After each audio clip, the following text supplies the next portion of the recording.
Amazon forest ಇದು ಜಗತ್ತಿನಲ್ಲಿ ಒಂದು ದೊಡ್ಡ ಕಾಡು. ವೀಕ್ಷಕರು, ಈ ಕಾಡು ಎಷ್ಟು ದೊಡ್ಡದಿದೆ ಅಂದರೆ ಈ ಕಾಡಿನ ಮಧ್ಯೆ ನಿಮ್ಮನ್ನೇನಾದರೂ ನಿಲ್ಲಿಸಿದರೆ ಅಲ್ಲಿಂದ ಹೊರಗೆ ಬರಲು ಸುಮಾರು 472 ದಿನಗಳು ಬೇಕಾಗುತ್ತವೆ. ಇನ್ನು ಬರುವ ಹಾದಿಯಲ್ಲಿ ನೀವು ನಿಮ್ಮ ಜೀವಮಾನದಲ್ಲಿ ಯಾವತ್ತೂ ನೋಡಿರದ ಮತ್ತು ಕೇಳಿದ ಪ್ರಾಣಿ, ಪಕ್ಷಿ, ಕೀಟಗಳು ಸಿಗುತ್ತವೆ.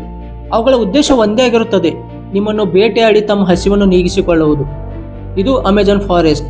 ಇಲ್ಲಿ ಒಂದು ಸಣ್ಣ ಕೀಟ ಕೂಡ ನಿಮ್ಮ ಪ್ರಾಣವನ್ನು ತೆಗೆದುಕೊಳ್ಳಬಹುದು. ಈ ಕಾಡು ನಮ್ಮ ಭೂಮಿಯ ಅತಿ ದೊಡ್ಡ ಮತ್ತು ಮಹತ್ವದ ಕಾಡು. ಇದು ಸುಮಾರು 55 ಲಕ್ಷ ಸ್ಕ್ವೇರ್ ಕಿಲೋಮೀಟರ್ ಅಷ್ಟು ವಿಸ್ತಾರವಾಗಿದೆ. ಸ್ನೇಹಿತರೆ, ಈ ಕಾಡು ಎಷ್ಟು ದೊಡ್ಡದಾಗಿದೆ ಅಂದರೆ ನಮ್ಮ ಭಾರತದಂತ 2 ದೇಶಗಳು ಆರಾಮಾಗಿ ಈ ಕಾಡಿನ ಒಳಗೆ ಇರಿಸಬಹುದು. ಇದರಲ್ಲೇ ಗೊತ್ತಾಗುತ್ತೆ ಈ ಕಾಡು ಎಷ್ಟು ದೊಡ್ಡದಿದೆ ಎಂದು. ವೀಕ್ಷಕರೇ, ಕಾಡು ದಕ್ಷಿಣ ಅಮೆರಿಕ ಖಂಡದಲ್ಲಿದೆ. ಇದು ಬ್ರೆಜಿಲ್, ಪೆರು, ಕೊಲಂಬಿಯಾ ಸೇರಿದಂತೆ ಸುಮಾರು 9 ದೇಶಗಳಲ್ಲಿ ವಿಸ್ತಾರಗೊಂಡಿದೆ. ಈಗ ನಾನು ಹೇಳೋ ವಿಷಯ ಕೇಳಿ ನೀವು ಚಕಿತರಾಗಬಹುದು. ಹೌದು ವೀಕ್ಷಕರೇ, ಜಗತ್ತಿನಲ್ಲೂ ಪ್ರಾಣಿ, ಪಕ್ಷಿ, ಮನುಷ್ಯರು, ಇನ್ನುಳಿದ ಎಲ್ಲ ಜೀವಿಗಳು ಉಸಿರಾಟ ಮಾಡುತ್ತಿರುವ ಆಕ್ಸಿಜನ್ನ 20% ಅಮೆಜಾನ್ ಕಾಡಿನಿಂದಲೇ ಬರುತ್ತದೆ. ಇದಕ್ಕಾಗಿ ಇದನ್ನು ಭೂಮಿಯ ಶ್ವಾಸಕೋಶ ಎಂದು ಕರೆಯುತ್ತಾರೆ. ಇವತ್ತಿನ ಈ ವಿಡಿಯೋದಲ್ಲಿ ಅಮೆಜಾನ್ ಫಾರೆಸ್ಟ್ನ ಬಗ್ಗೆ ಎಂಥ ವಿಷಯಗಳನ್ನು ತಿಳಿಸಿಕೊಡುತ್ತೇನೆಂದರೆ ಭವಿಷ್ಯಗಳ ಬಗ್ಗೆ ನೀವು ಇದುವರೆಗೂ ಕೇಳಿರಕ್ಕಿಲ್ಲ. ಅಮೆಜಾನ್ ಫಾರೆಸ್ಟ್ ಎಷ್ಟು ದೊಡ್ಡದು, ಇಲ್ಲಿ ಲಕ್ಷಾಂತರ ಸಸ್ಯ ಜಾತಿಗಳು, ಸಾವಿರಾರು ಪ್ರಾಣಿ, ಪಕ್ಷಿ, ಕೀಟ, ಅಣಕೊಂಡ, ಹಾವು ಹೇಗೆ ಇಲ್ಲಿ ನೆಲೆಯೂರಿ ತಮ್ಮದೇ ಆದ ಸಾಮ್ರಾಜ್ಯದಲ್ಲಿ ಬದುಕುತ್ತಿವೆ. ವೀಕ್ಷಕರೇ, ನಮ್ಮ ಚಾನಲ್ನ ವಿಡಿಯೋ ಮೊದಲನೇ ಬಾರಿ ನೀವು ನೋಡುತ್ತಿದ್ದರೆ ದಯವಿಟ್ಟು ನಮ್ಮ ಚಾನಲ್ಗೆ ಸಬ್ಸ್ಕ್ರೈಬ್ ಮಾಡಿ.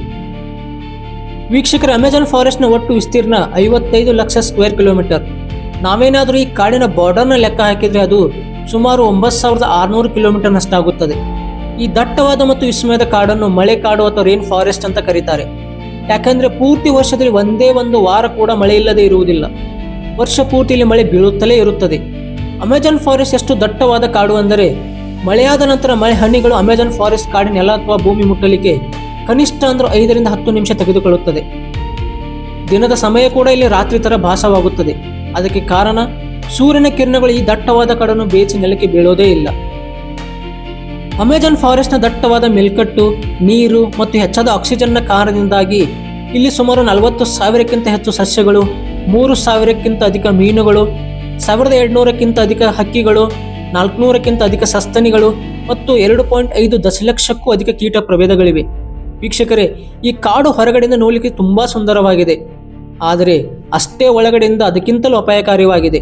ಯಾಕೆಂದ್ರೆ ಇಲ್ಲಿ ಯಾವಾಗ ಏನು ಬೇಕಾದರೂ ಕೂಡ ಆಗಬಹುದು. ಈ ಕಾಡಿನೊಳಗೆ ಮನುಷ್ಯ ಏನಾದರೂ ತಪ್ಪಾಗಿ ಒಳಗೆ ಹೋದ್ರೆ ಅವರಿಗೆ ಮೊದಲು ಎದುರಾಗುವುದೇ ಗ್ರೀನ್ ಅನಕೊಂಡ. ಈ ಗ್ರೀನ್ ಅನಕೊಂಡ ಜಗತ್ತಿನ ದೊಡ್ಡ ಮತ್ತು ವಿಷಕಾರಿ ಹಾವು. ಇದು ಸುಮಾರು 30 ಫೀಟ್ ಉದ್ದ ಹಾಗೂ 250 kg ತೂಕ ಹೊಂದಿರುತ್ತದೆ. ವೀಕ್ಷಕರಿಗೆ, ಗ್ರೀನ್ ಅನಕೊಂಡ ಹಾಗೂ ಬೇಟೆಯಾಡಿ ಬೇಟೆಯನ್ನು ಕ್ಷಣಾರ್ಧದಲ್ಲಿ ಹೊಸಕ್ಕೆ ಹಾಕುತ್ತದೆ. ಇದುವರೆಗೂ ಈ ಕಾಲಿನ ಎಷ್ಟು ಗ್ರೀನ್ ಅನಕೊಂಡ ಇವೆ ಅಂತ ಯಾರಿಗೂ ಕೂಡ ತಿಳಿದು ಬಂದಿಲ್ಲ. ಇಲ್ಲಿ ಈ ಅನಕೊಂಡ ಜೊತೆ ಕೋಬ್ರಾ, ಪೈಥಾನ್ ನಂತ ಹಲವಾರು ವಿಷಕಾರಿ ಹಾವುಗಳು ಇವೆ. ವೀಕ್ಷಕರೇ, ನಿಮಗೆ ಸುಮಾರು ಬಾರಿ ಇರುವೆಗಳು ಕಚ್ಚಿರಬಹುದು. ಅದು ಒಮ್ಮೊಮ್ಮೆ ನಿಮಗೆ ಅನುಭವಕ್ಕೆ ಬರುತ್ತೆ, ಮತ್ತೊಂದು ಬಾರಿ ನಿಮ್ಮ ಅನುಭವಕ್ಕೆ ಬರಲ್ಲ. ಆದರೆ ಅಮೆಜಾನ್ ಕಾಡಿನಲ್ಲಿ ಇರುವೆ ಏನಾದರೂ ನಿಮಗೆ ಕಚ್ಚಿದ್ರೆ ಅದರಿಂದಾಗಿ ಮನುಷ್ಯನ ಪ್ರಾಣ ಕೂಡ ಹೋಗಬಹುದು. ಹೌದು ವೀಕ್ಷಕರೇ, ಈ ಇರುವೆಗೆ ಬುಲೆಟ್ ಆ್ಯಂಟ್ ಅಂತ ಕರೀತಾರೆ. ಯಾಕೆಂದ್ರೆ ಈ ಇರುವೆ ಕಚ್ಚಿದಾಗ ಆಗುವ ನೋವು ಮನುಷ್ಯನಿಗೆ ಗುಂಡೇಟು ಬಿದ್ದಾಗ ಆಗುವಷ್ಟು ತೀವ್ರವಾಗಿರುತ್ತದೆ. ಇದರಿಂದಲೇ ಇದಕ್ಕೆ ಬುಲೆಟ್ ಆ್ಯಂಟ್ ಅಂತ ಕರೀತಾರೆ. ಸಾವಿರಾರು ಮೈಲಿಗಳಷ್ಟು ವಿಸ್ತಾರವಿರುವ ಈ ಕಾಡು ವಿಶ್ವದಲ್ಲಿ ಅತಿ ಹೆಚ್ಚು ನೀರನ್ನು ಹರಿಸುವ ನದಿಯನ್ನು ಹೊಂದಿದೆ. ಅದೇ ಅಮೆಜಾನ್ ನದಿ. ಈ ನದಿಯ ಒಟ್ಟು ಹರಿವಿನ ಉದ್ದ 6,840 ಕಿಲೋಮೀಟರ್. ಇದು ವಿಶ್ವದ ಅತಿ ದೊಡ್ಡ ನದಿಯಾಗಿದೆ. ವಿಶ್ವದ ಒಟ್ಟು ನದಿ ನೀರಿನಲ್ಲಿ 5ನೇ 1 ಭಾಗವನ್ನು ಇದು ಹೊಂದಿದೆ. ಮಳೆಗಾಲದಲ್ಲಿ ನದಿಯ ಭಾಗಗಳು ಸುಮಾರು 190 ಕಿಲೋಮೀಟರ್ ಅಗಲದವರೆಗೆ ವಿಸ್ತರಿಸುತ್ತವೆ. ಇದನ್ನು ಸಿಹಿ ಸಮುದ್ರ ಕೂಡ ಅಂತ ಕರೀತಾರೆ. ಅಮೆಜಾನ್ ರಿವರಲ್ಲಿ ಒಂದು ಸೆಕೆಂಡ್ಗೆ 2,19,000 ಕ್ಯೂಬಿಕ್ ಮೀಟರ್ನಷ್ಟು ನೀರಿನ ಹರಿವಿರುತ್ತದೆ. ಇದರಿಂದ ಗೊತ್ತಾಗುತ್ತೆ ಈ ನದಿ ಎಷ್ಟು ಭಯಾನಕ ಮತ್ತು ದೊಡ್ಡದು ಎಂದು. ವೀಕ್ಷಕರ, ಅಮೆಜಾನ್ ಫಾರೆಸ್ಟ್ನಲ್ಲಿ ಮನುಷ್ಯರ ಸಂಖ್ಯೆ ತುಂಬಾ ಕಡಿಮೆ ಇರುವುದಾಗಿ ಅಮೆಜಾನ್ ರಿವರ್ನಲ್ಲಿ ತುಂಬಾ ವಿಚಿತ್ರವಾದ ಜೀವಿಗಳನ್ನು ನೋಡಬಹುದಾಗಿದೆ. ಅದರಲ್ಲಿ ಮುಖ್ಯವಾಗಿ ಕಾಣಿಸಿಕೊಳ್ಳೋದೆಂದರೆ ಪಿಂಕ್ ಡಾಲ್ಫಿನ್. ಇದು ಸುಮಾರು 9 ಫೀಟ್ ಉದ್ದ ಹಾಗೂ 200 kg ತೂಕ ಹೊಂದಿರುತ್ತದೆ. ಬೇರೆ ಡಾಲ್ಫಿನ್ ಇವುಗಳನ್ನು ಹೋಲಿಕೆ ಮಾಡಿದರೆ ಇವು ತುಂಬಾ ಶಾರ್ಪ್ ಮತ್ತು ಬುದ್ಧಿಯುಳ್ಳವಾಗಿವೆ. ಹಾಗೆ ನೋಡಿದರೆ ಬೇರೆ ಡಾಲ್ಫಿನ್ಗಳು ಮನುಷ್ಯರ ಜೊತೆ ತುಂಬಾ ಹೊಂದಿಕೊಳ್ಳುತ್ತವೆ. ಆದರೆ ಈ ಪಿಂಕ್ ಡಾಲ್ಫಿನ್ಗಳು ಹಾಗಲ್ಲ. ಮನುಷ್ಯರ ಮೇಲೆ ದಾಳಿ ಮಾಡುವ ಎಲ್ಲ ಸಾಮರ್ಥ್ಯವನ್ನು ಇವು ಹೊಂದಿವೆ. ವಿಜ್ಞಾನಿಗಳು ಮತ್ತು ಸಂಶೋಧಕರಿಂದ ಹಲವಾರು ಎವಿಡೆನ್ಸ್ಗಳಿವೆ. ಅಮೆಜಾನ್ ರಿವರ್ನಲ್ಲಿ ಒಂದು ವಿಶೇಷವಾದ ಮೀನು ಇದೆ.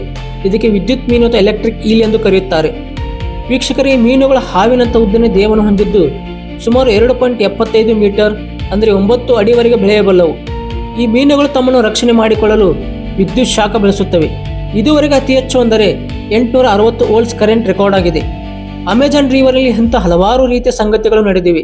ಅದರಲ್ಲೂ ಈ ವಿದ್ಯುತ್ ಮೀನು ಮನುಷ್ಯರಿಗೆ ವಿದ್ಯುತ್ ಶಾಖ ಕೊಟ್ಟು ಸ್ಥಳದಲ್ಲೇ ಜೀವ ಕಳೆದುಕೊಳ್ಳುವ ರೀತಿ ಮಾಡಿವೆ. ಈ ಮೀನು ಹೇಗೆಂದರೆ ತನ್ನ ಗಾತ್ರಕ್ಕಿಂತ 100 ಪಟ್ಟು ಹೆಚ್ಚಿನ ಜೀವಿಗಳನ್ನು ಕೂಡ ಸುಮ್ಮನೆ ಬಿಡುವುದಿಲ್ಲ. ವಿಜ್ಞಾನಿಗಳು ಹೇಳುವ ಪ್ರಕಾರ ಇದು 860 ವೋಲ್ಟ್ಸ್ ವರೆಗೆ ವಿದ್ಯುತ್ ಉತ್ಪಾದನೆ ಮಾಡುತ್ತವೆ. ಇದರಿಂದಾಗಿ ಯಾವುದೇ ಜೀವಿಗಳ ನರ್ವ್ ಸಿಸ್ಟಮ್ ಸುಲಭವಾಗಿ ಬ್ರೇಕ್ ಆಗುತ್ತದೆ. ಮಾರ್ಟಿನ್ ಸ್ಟೀಲ್ ಇವರೊಬ್ಬ ಮ್ಯಾರಥಾನ್ ಸ್ವಿಮ್ಮರ್. ಇವರು ಅಮೆಜಾನ್ ರಿವರ್ ಅನ್ನು ಸ್ವಿಮ್ಮಿಂಗ್ ಮಾಡಿ ಕ್ರಾಸ್ ಮಾಡಿದ ವ್ಯಕ್ತಿ. ಹೌದು ವೀಕ್ಷಕರೇ, ಅದೇ ರಿವರ್, ಅದರೊಳಗೆ ಸಾವಿರಾರು ಮೊಸಳೆ, ಅನಕೊಂಡ, ವಿದ್ಯುತ್ ಮೀನು ಇರೋ ಅಮೆಜಾನ್ ನದಿ. ಇಷ್ಟೆಲ್ಲ ಇದ್ದರೂ ಈ ಮಾರ್ಟಿನ್ ಹೇಗೆ ಇವುಗಳಿಂದ ತಪ್ಪಿಸಿಕೊಂಡು ಈಜಿ ರೆಕಾರ್ಡ್ ಕ್ರಿಯೇಟ್ ಮಾಡಿದರು? ಅದು ಕೇವಲ 66 ದಿನಗಳಲ್ಲಿ. 2007ರಲ್ಲಿ ಜಗತ್ತಿನ ಒಂದು ಭಯಾನಕ ರೆಕಾರ್ಡ್ ಕ್ರಿಯೇಟ್ ಮಾಡಲು ಜಗತ್ತಿನ ಅತ್ಯಂತ ಭಯಾನಕವಾದ ಅಮೆಜಾನ್ ರಿವರ್ ಅನ್ನು ಆಯ್ಕೆ ಮಾಡಿಕೊಳ್ಳುತ್ತಾರೆ. ಈ ನದಿಯಲ್ಲಿ ಮಾರ್ಟಿನ್ ಅವರು ಪ್ರತಿದಿನ 10 ಗಂಟೆ ಸ್ವಿಮ್ಮಿಂಗ್ ಮಾಡುತ್ತಿದ್ದರು ಮತ್ತು ಉಳಿದ ಟೈಮ್ ರೆಸ್ಟ್ ಮಾಡುತ್ತಿದ್ದರು. ಮಾರ್ಟಿನ್ ಹೇಳೋ ಪ್ರಕಾರ ಈ ಭಯಾನಕ ನದಿಯಲ್ಲಿ ಅನಕೊಂಡ, ಮೊಸಳೆ, ವಿದ್ಯುತ್ ಮೀನು ಹಾಗೂ ಇನ್ನೂ ಹಲವಾರು ಭಯಾನಕ ಜೀವಿಗಳಿಂದ ರಕ್ಷಿಸಿಕೊಳ್ಳಲು ಅವರ ಟೀಮ್ ಮೆಂಬರ್ಸ್ ಅವರ ಜೊತೆ ಬೋಟ್ನಲ್ಲಿ ಬರುತ್ತಿದ್ದರು. ಅವರು ನದಿಯ 2 ದಂಡೆಯಲ್ಲಿ ಮಾಂಸವನ್ನು ಚೆಲ್ಲುತ್ತಿದ್ದರು. ಇದರಿಂದಾಗಿ ಎಲ್ಲ ವಿಷಕಾರಿ ಜೀವಿಗಳು ತಮ್ಮ ಲಕ್ಷ್ಯವನ್ನು ಬೇರೆಡೆ ಬದಲಾಯಿಸಿಕೊಂಡು ಹೋಗುತ್ತಿದ್ದವು. ಅಮೆಜಾನ್ ಕಾಡಿನಲ್ಲಿ ಒಂದು ವಿಚಿತ್ರವಾದ ನದಿ ಇದೆ. ಈ ನದಿಯ ನೀರು ಯಾವಾಗಲೂ ಕೂಡ ಕುದಿಯುತ್ತಲೇ ಇರುತ್ತದೆ. 450 ಕಿಲೋಮೀಟರ್ ಈ ಉದ್ದದ ನದಿ ಪೆರು ಕಂಟ್ರಿ ಅಮೆಜಾನ್ ಕಾಡಿನಲ್ಲಿದೆ. ಈ ನದಿಯಲ್ಲಿ ನೀರು ಸುಮಾರು 90 ಡಿಗ್ರಿಯಿಂದ 100 ಡಿಗ್ರಿ ಸೆಲ್ಸಿಯಸ್ನವರೆಗೆ ಇರುತ್ತದೆ. ಇದರಲ್ಲಿ ಎಲ್ಲ ರೀತಿಯ ಅಡುಗೆಗಳನ್ನು ಆರಾಮಾಗಿ ಬಾಯ್ಲ್ ಮಾಡಿಕೊಳ್ಳಬಹುದು.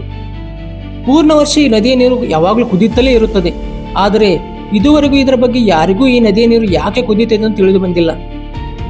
ಇದು ಸ್ನೇಹಿತರೆ ಅಮೆಜಾನ್ ಫಾರೆಸ್ಟ್ನ ಬಗ್ಗೆ ಒಂದಿಷ್ಟು ನೀವರಿಯದ ಮಾಹಿತಿ. ಈ ವಿಡಿಯೋ ನಿಮಗೆ ಇಷ್ಟವಾದರೆ ವಿಡಿಯೋನ ಲೈಕ್ ಮಾಡಿ, ಶೇರ್ ಮಾಡಿ. ಮತ್ತಷ್ಟು ಇಂಟ್ರೆಸ್ಟಿಂಗ್ ವಿಡಿಯೋಗಳಿಗಾಗಿ ನಮ್ಮ ಚಾನಲನ್ನು ಸಬ್ಸ್ಕ್ರೈಬ್ ಮಾಡಿ. ಧನ್ಯವಾದಗಳು.